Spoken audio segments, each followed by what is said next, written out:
हे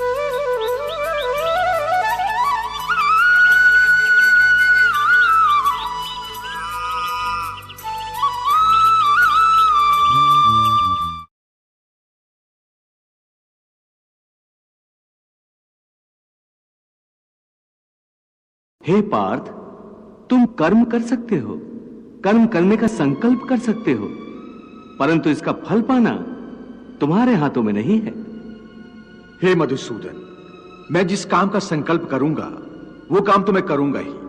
जब भोजन करने का निश्चय करके बैठूंगा तो निवाला उठाकर मुंह में रखूंगा ही, तभी तो उसे खाऊंगा। यदि वो खाने का निवाला तुम्हारे प्रारब्ध में नहीं है तो उसे तुम मुंह तक तो ले जाओगे, परंतु उस ग्रास का एक दाना भी अपने मुंह में नहीं रख सकोगे।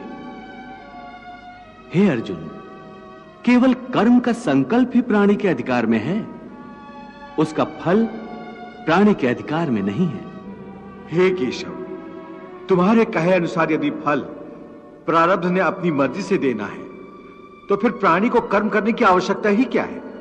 कर्म करने की आवश्यकता क्या है, यह जानने से पहले ये तो जान लो कि प्रारब्ध क्या है, प्रारब्ध कैसे बनती है।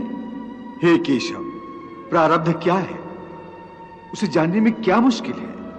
ये तो सीधी सी बात है कि जो भगवान की इच्छा है वही मनुष्य का प्रारब्ध होती है। नहीं अर्जुन, नहीं, यह धारणा सत्य नहीं है। क्यों सत्य नहीं है?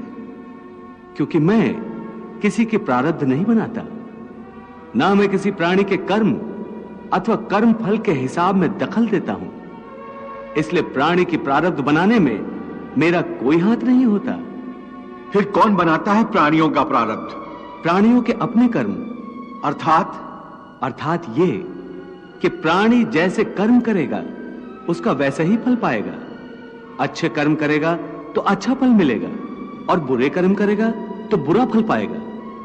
यही जो प्राणी के अच्छे बुरे कर्मों के अच्छे बुरे फल का हिसाब है, इसी को प्रारब्ध कहते हैं।